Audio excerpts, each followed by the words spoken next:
Mbaye ikaze ndabasuje cyane mugire amahoro y'Imana aho muri hose. Iyi ni HomeSky TV mukomeje gukurikira ikiganiro ni Sky Superstar, ikiganiro kibagezaho amakuru y'abastar ndetse n'abantu bafite impano zitandukanye, turabegera tukabaganiriza nabo bakadukundira bakatubera imfura tukabaganiriza. Ndakugira inama wowe utarakora subscribe ko wanyarukira kuri HomeSky TV, ujya ku ibara ry'umutuku ahanditse subscribe, hirya gatoya hari akantu kameze nk'inzogera ukagakanda kugira ngo ibiganiro bya HomeSky TV bijye bikugeraho 5 kwa 5. Ahava riva ni sare nziza yakira ubukwe ndetse n'ibindi birori bitandukanye.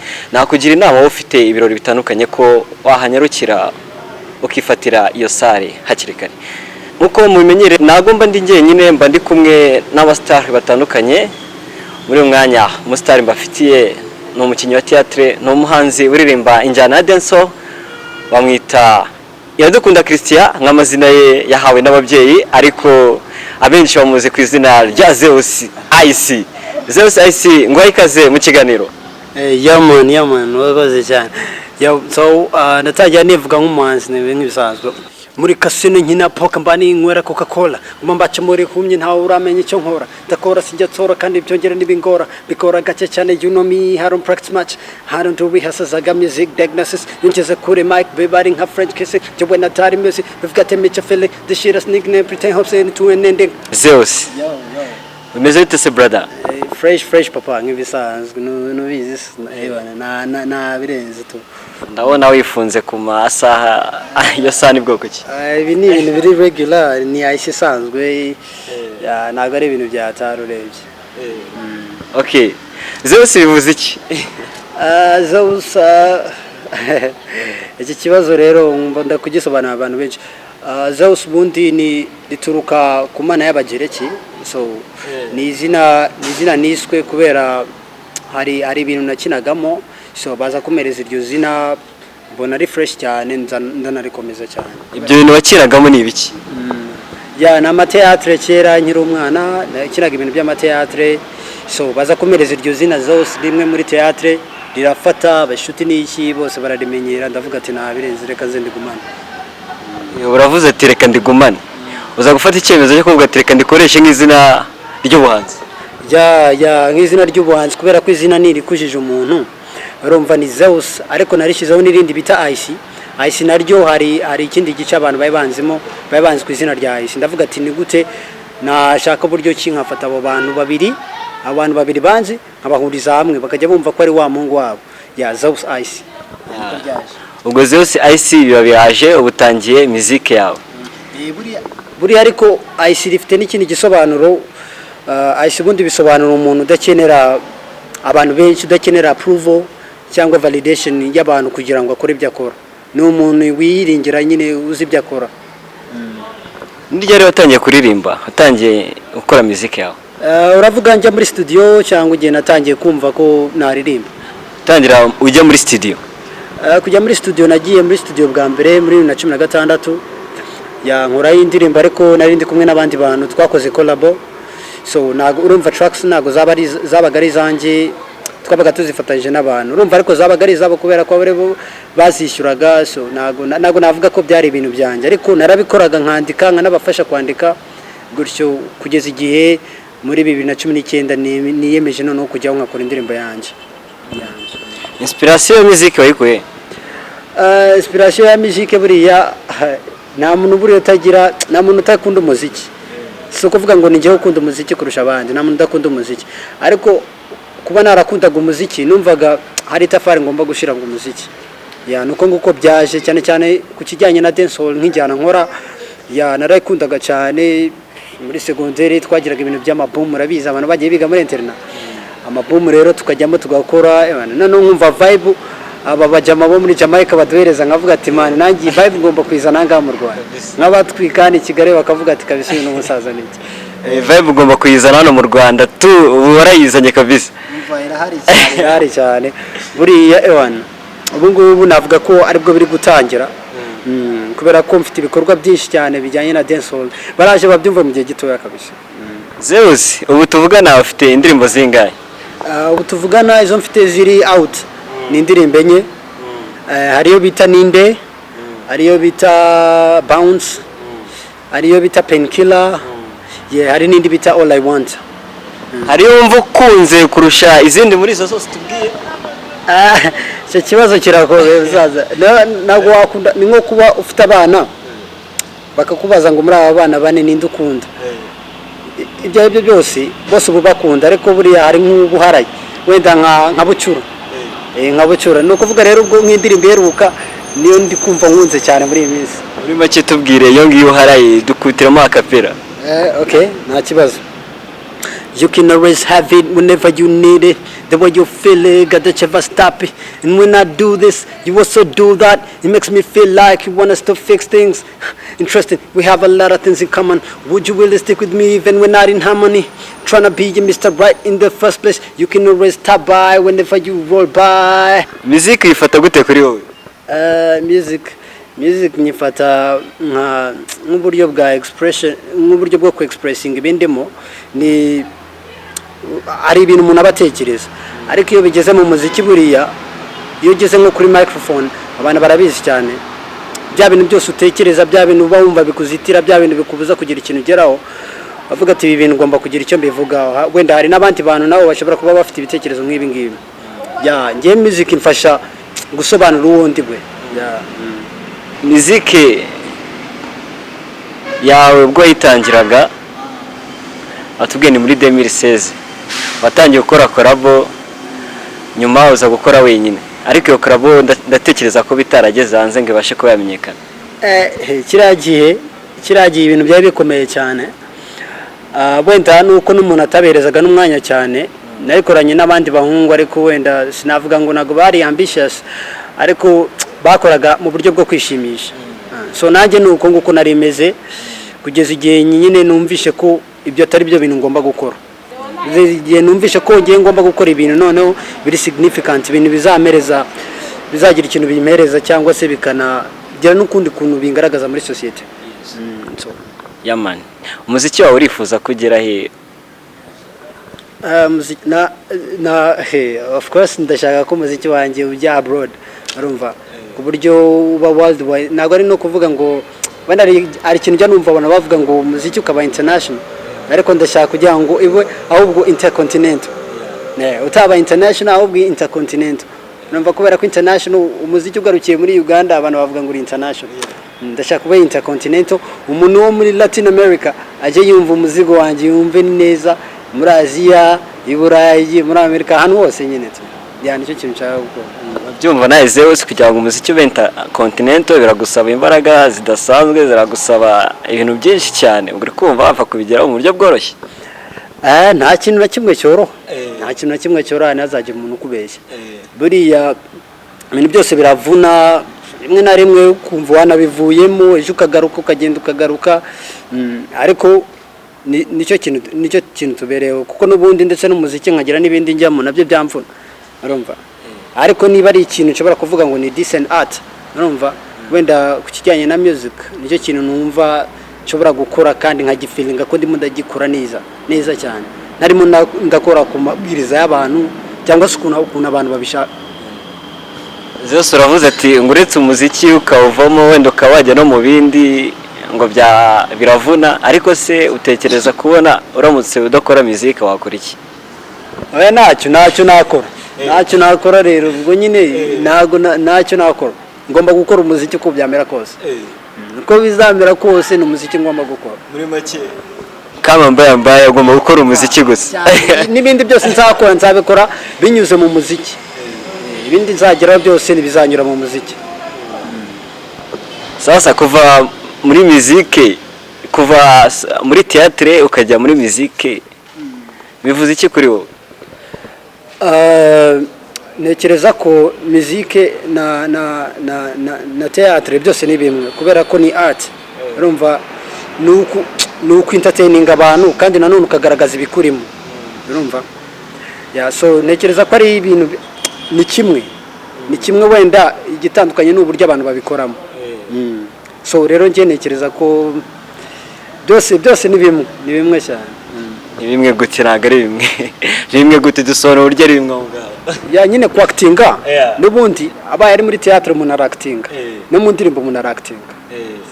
Nk'urugero nka video uba wactinga, na audio uba wactinga wenda mu buryo buri nuza bw'amajwi kubera ko ushobora nko kuririmba ikintu kuri murakiririmba amagambo uri gukoresha je nkajya mbibona nko mu bintu nyine biraho biri kugenda mu bikorwa dufate nk'urugero cyo bakubwira ngo ninjiye muri club sanga babyina akantu nkako ngako niba ndimo ndabivuga gutya ari umuntu uri muri feelinga uri muri abibona nyine mu maso ye so ni acting nayo urumva rero theatre na music byose ni kimwe ati theatre na music byose ni kimwe muri make uri gukora theatre na music byose bisaba ko ari action umuntu abakora ya umwaka ushize wagaragaye muri theatre Romeo and Juliet ubona ko warisanze muri theatre nkiriya iri ku rwego ruri international uri kumva wowe nka Zeusi byagusigiye iki byagufashije iki ese wabonaga byoroshye kuyisanga muri theatre nkiriya wenda uvuze kuri icyo kintu ase ukoze hasi unyibutse buriya nkijya muri iriya nuza ya Romeo and Juliet muri Mamaland Performing Arts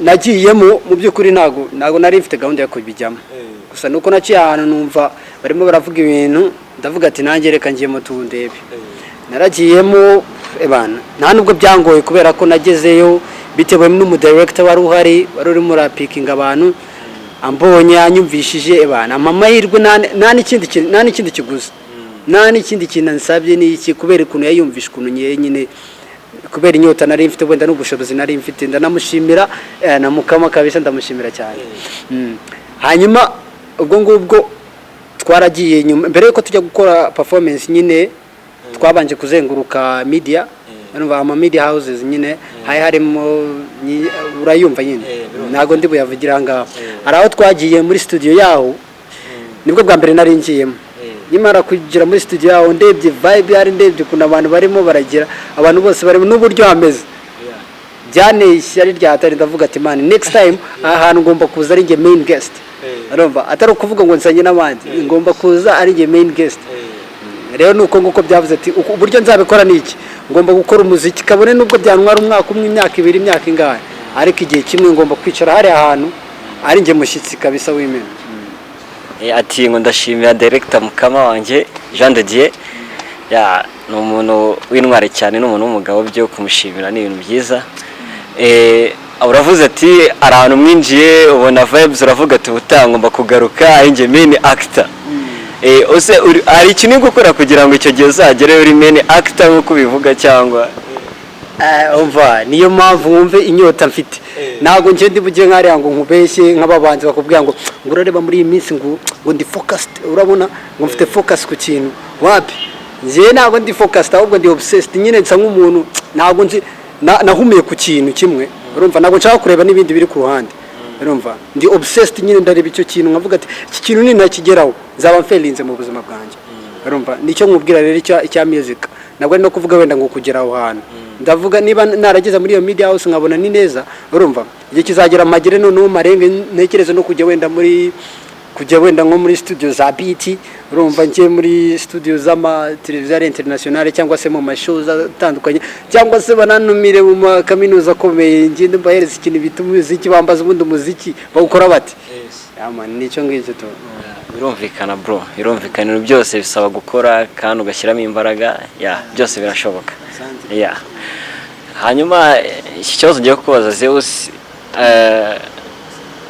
muzike yawe urayitangiye araho yigejeje ariko kwitangira nawe yigejeje uri kumva ni ibintu gusaba kugira ngo ukore cyane kugira ngo ubashe guhangana n'abandi bahanzi bari inaha ndetse tunamenye ko inaha dancehall ntabwo ari injyana ikorwa cyane ntabwo ari injyana ikunzwe gukora cyane ariko ukavuga ati reka nyijyemo kandi nanayikore ese ubona uzahangana n'izi njyana zindi zihari zafashe ku kijyanye na dancehall rero ntabwo ushobora kuvuga ngo dancehall ntabwo ikunzwe cyane kubera ko inshuro nyinshi abantu bari muri club dancehall igarukamo buri gihe igarukamo wenda no kumvuze dancehall wenda wanabihuza na afrobeat urumva n'iki na rap iri nuza iri entertaining urumva so nje rero ntekereza ko dancehall ahantu hose man muri Afrika niho hantu hambere yiganje kubera ko muri Afrika dufite dufite vibe, dufite ubushobozi bwo kubyina buriya bitandukanye n'abandi bantu b'abanyaburayi cyangwa se iki.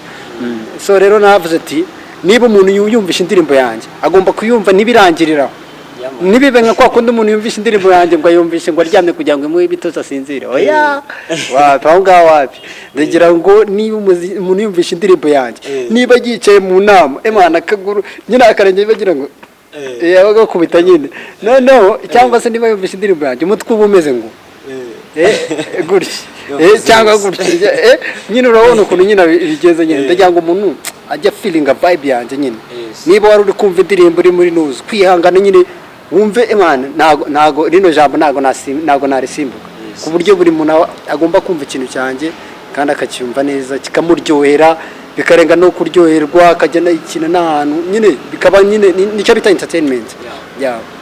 Icyo bita entertainment niko bimeze. Ugomba gukora ibintu bishimisha abantu kugira ngo abantu bashe kubyishimira kandi nawe utere imbere mu byo ukora. Umuhanzi ufataho nk'icyitegererezo muri dancehall ninde?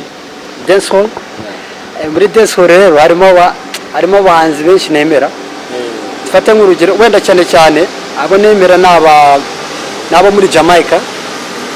Hari ba BC Signal, hari Binman, hari Conscience, hari Vibes Cartel. Ariko muri abo bose hari uzi imbere yabo nkuko ndimo ndabikubwira.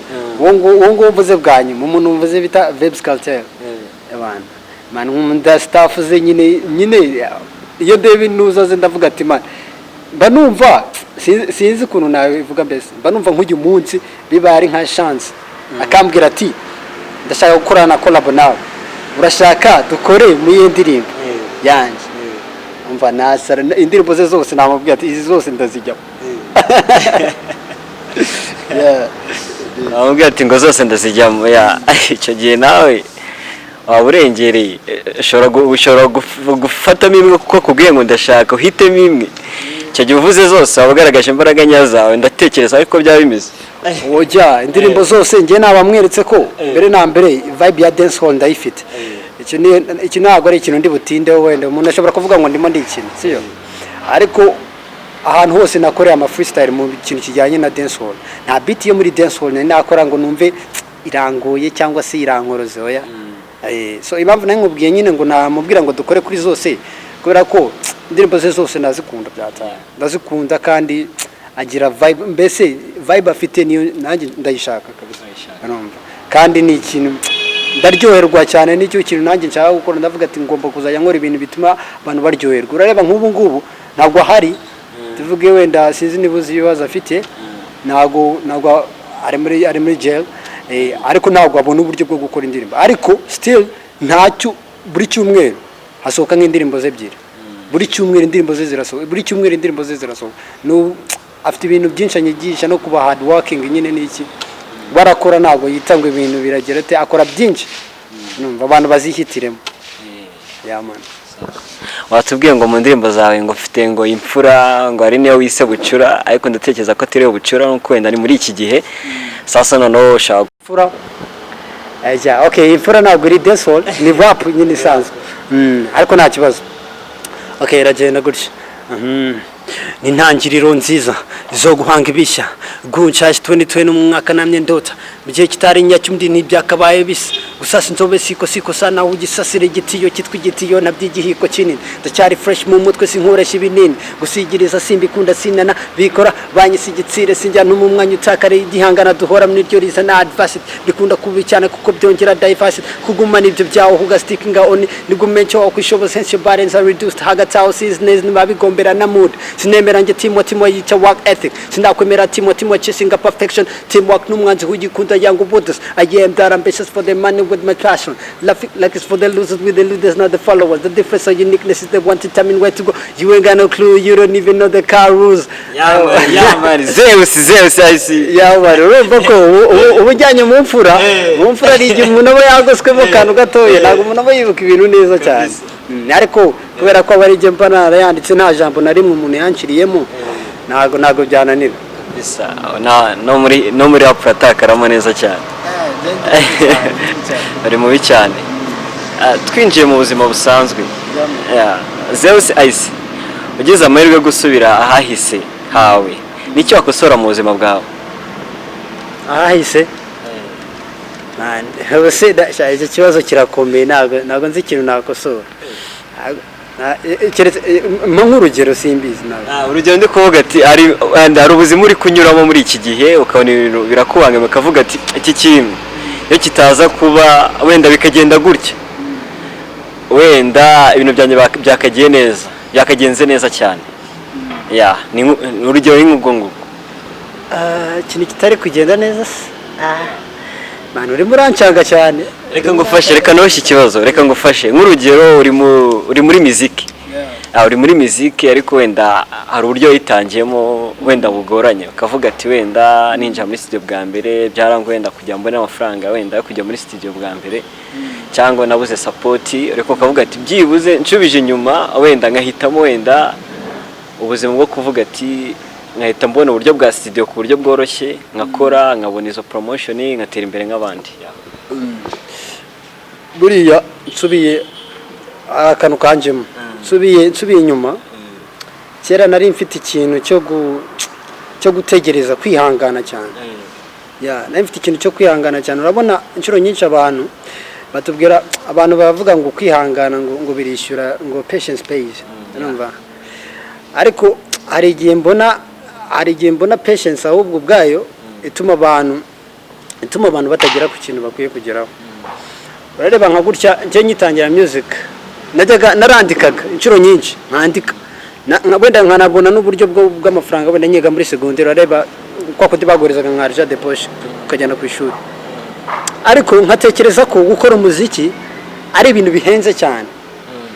Nkatekereza wenda niba mfite 40,000 avuga ati ariko si 40,000 ntago byakora umuziki, none se ninjye gukora umuziki buriya se nta kuntu biri bugende, nkakeneye ibindi bintu, andi madepanse n'iki, urumva bikarangira ntabikoze, ayo mafaranga nkayakoresha ikindi kintu. Ariko naje kubona ko mbere na mbere ikintu cya mbere ari igitekerezo ufite. Nanditse indirimbo, ndagiye muri studio, ndanamubwiye ati producer ebana nkareba umuntu twumvikana, nkamubwiye ati musaza bimeze gutya na gutya, ngiye ndashaka gukora we mfushiriza ebana ngiye kubita igice nkore ibindi nzaze nkwishyura. Kubera ko igihe inshuro nyinshi umuntu atekereza igihe cyanyacyo ntabwo kigera. Kandi iyo kijya kugera nyine nta nubwo kijya kugera, ahubwo ugera igihe ukabona ko ari igihe watakaje, bagakwiye kuba warakoze ikintu. So ikintu cyabayeho rero, kera narandikaga cyane, rimwe na rimwe nkandika n'ibitabo no mu makayi, nkuzuza amakayi, ikayi nkahita, ubwo nahita nyine ukabigiye gutya, inspiration yose kabiragiye. Kandi inspiration ni ikintu gihenda, ntabwo kigaruka, ibintu wakoze biba byagiye.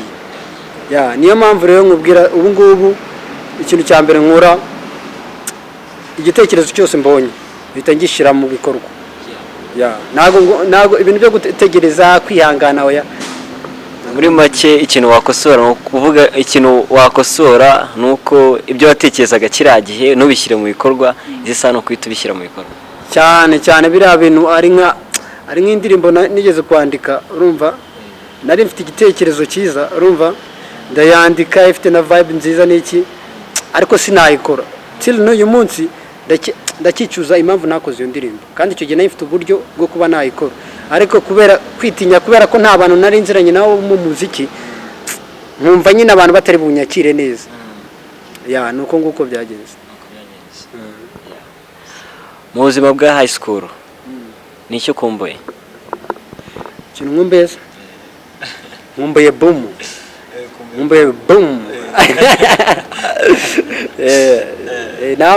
N'amasomo yo nayo nkumbuye. Za shibi nazo nkumbuye. Reka shibi ntabwo ikumbuye? Kucyo komoje kuri shibi? Shibi iryo somo ryakunaniraga cyane? Shibi iryo somo ninjiragamo namaraga kureba ku gipapuro, ahita mbona nta nubwo nabaraga ibyo ndi wenda ngo ibyo ndi bukore, narebaga ku gipapuro ahita mbona nta na kimwe ndi bukore.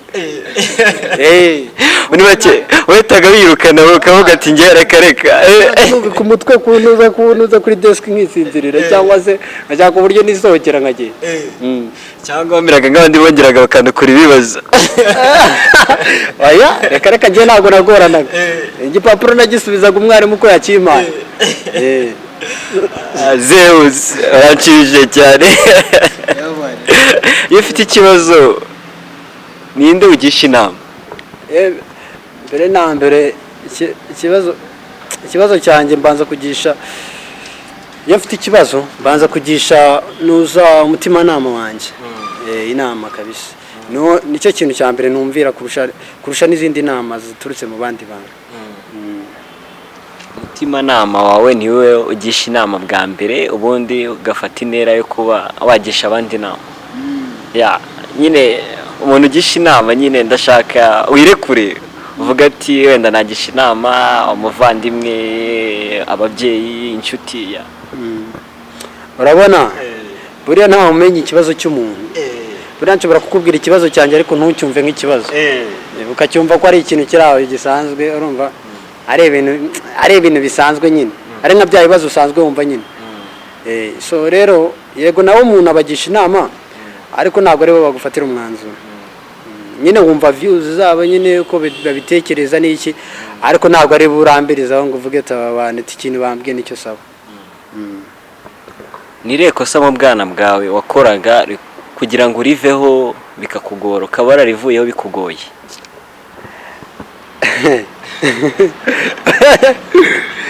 Ibibazo byawe rero shaho, ibibazo byawe nawe ndumva ari hatari. Biroroshye cyane.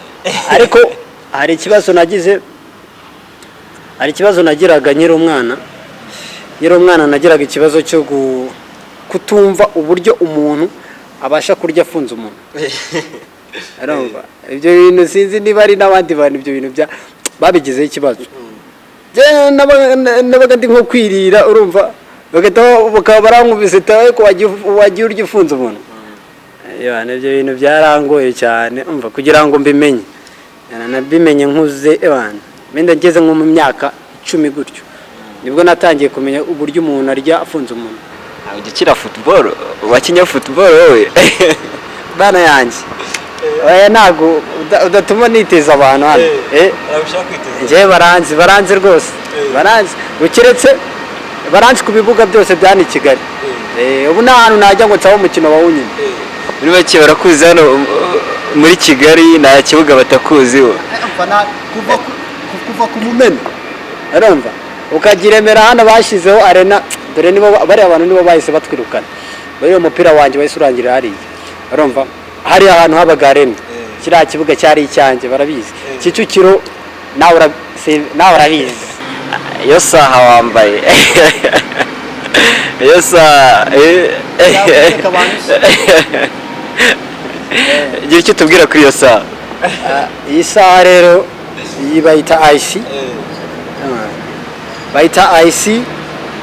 Sinzi ikintu nayivugaho ariko abanyarwanda ni abasirimu muri iyi minsi. Isaha bita IC barazizi, nta nubwo najya kubabwira ibiciro kuko barabizi. Urumva ni kwa guheba nyine n'iki angahe. Aya bane n'ubu nshobora kubibwira abantu basi ngo rero baratubeshya ngo bamwumveshe. Basi ipfa kugereranya ndavuga ati ni ikirombe cyangwa upfa kugereranya. Ntabwo ari ikirombe cyo koze icyo nzi cyo. Ni muri ya madolari nyine, ni muri ya madolari nyine, ya madolari adakunze kuboneka. Ya madolari nka za noti nk'ebyiri z'imfura y'amadolari nyine. Okay, zose ugaragara nk'umuntu uhora wishimye. Muzi mugira umuntu wanga? Abo nanga se asha ntabwo nababura. Abantu nanga barahari kabisa, ntabwo nababura. Mbere na mbere ngiye nanga umuntu uca amazi, icyo ni icyambere. Urumva umuntu nk'ubu ngo ashobora kubona ndi umuntu uganira cyane, urumva ndi easy, urumva akanca amazi gutyo nyine tu. Nicyo kintu ndacyanga nanjye nitamwereka ko noneho mfite nanjye nshobora kukwereka ko nanjye ndi mubi. Urumva ikindi nanga nta kindi kintu nanga urebye, njye nkunda gusabana n'abantu, kwizihirwa nicyo kintu cya mbere kinshimisha. Nicyo kintu cy'ingenzi n'ubundi, gusabana n'abantu ukizihirwa n'abantu. Sasa tugana ku musozo, ni iyihe nama wagira abantu muri rusange? Abantu bahise ubwo ngubwo abantu muri rusange, abantu basanzwe, sosiyete nyarwanda. Sosiyete nyarwanda mbere na mbere inama nabagira nabagira inama yo kuvuga ngo nibaze tujyane muri bisi, tujyanire hamwe, kubera ko ninjya muri bisi nkayijyamo njyenyine no mu ndege nzayijyamo njyenyine. Ubwo icyo cyangwa kuvuga aho ngaho ukuvuga nibanshyigikire mu muziki, urumva, banshyigikire mu muziki, bifatanye nanjye kuri uru rwego nkiriho, ni ukugira ngo nanjye ningera hejuru bazajya bavuga turiya Mungu nitwe twamugejeje, ku buryo nabo ubwabo bazajya bahagarara bakikomanga ku gatuza bakavuga ati, bagahura na Zeus bakavuga ati papa urabyibuka. Ikindi nababwira ni ukutibagirwa, bakajya kuri channel yanjye ya YouTube bagakora subscribe, bakaviewinga, apana bya bindi byo kugira ngo umuntu akatsa akahita agenda, bapibira ntago bakibibara, akajya akaviewinga, agashyiraho comments, akalikinga, akajya no kuri iyi YouTube yanyu bayaduhaye akanya nk'uku nguku. Ntago ari abantu bose bakora ibintu nk'ibi ngibi, yabayita HomeSky TV, ukajyaho ugakora like, ugakora comments, ukaviewinga, ukakora subscribe, ibintu byose noneho bikazajya bikugeraho mu bambere, ku buryo n'ibintu byaze noneho bizajya bikugeraho mu bambere. Nahanga wumve ko hanga ariho mu rugo, niba utarahanga ubwo nahandi uzambona.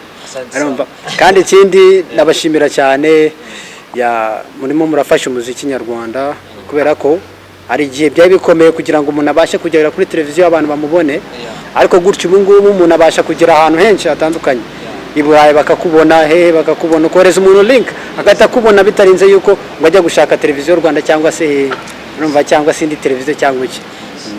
Murakoze cyane. Ikindi kintu nagiramo abantu inama, umuntu wari we wese wumva ko ari ikintu ashoboye, nagategereza umwanya, nagategereze kuvuga ngo igihe cyanyacyo ntabwo kijya kibaho. Igihe cyanyacyo ni igihe wewe wishiriyeho, igihe utangiriye nicyo gihe cyanyacyo. Ibindi byose Imana iguhereza bijyanye n'ikintu nawe wagezeho, n'imvune zawe n'imbaraga washizemo mu kintu, urumva. Kandi ntukirwe intege no kuba runaka atangiye uyu munsi akaba agusize kandi we waratangiye imbere, kubera ko buri muntu wese agira inzira, yashobora gutangira uyu munsi ariko akagera imbere, yagera imbere hariya kuri dodana agahagarara, ukaza ukamusiga ukigendera, ukamusiga akaguma aho ngaho wowe ugakomeza. So nicyo ngicyo navugaga. Kandi bagende ku channel yacu, ku yandi ma social platforms yacu, hari Zeus IC kuri Instagram, wajyaho gahunda zanjye wajya uzibona, utu video ndi muri studio, iki byose wabibona, no kuri HomeSky TV, ndakeka namwe kuri nuza kuri Instagram bakareba byose. Niko kudufasha natwe tugafashanya muri rusange. Tugana ku musozo w'ikiganiro ari nako dusoza. Ndabashimiye cyane mwe twabanye mu kiganiro, mudukurikiye HomeSky TV aho muri hose. Ikiganiro ni Sky Superstar cyangwa SOKB. Ikiganiro uko musanzwe mumenyere, ni ikiganiro tubagirayo tukaganiza abastar batandukanye n'abantu bafite impano zigiye zitandukanye. Kandi mboneyeho gushimira inkoramutima zacu aho ziri hose, yaba iziri hano mu Rwanda ndetse n'iziri ku mugabane wa Afrika, i Burayi, Aziya ndetse no ku mugabane wa Amerika. Aho muri hose turabashimiye cyane, mugumye mudushyigikire kandi mutube hafi mu biganiro byacu bya buri munsi. Kandi Imana igumye barinde, ibashoze mu byo mukora mu buzima bwanyu bwa buri munsi. Nje kuri mikoro nari Frank Jibril.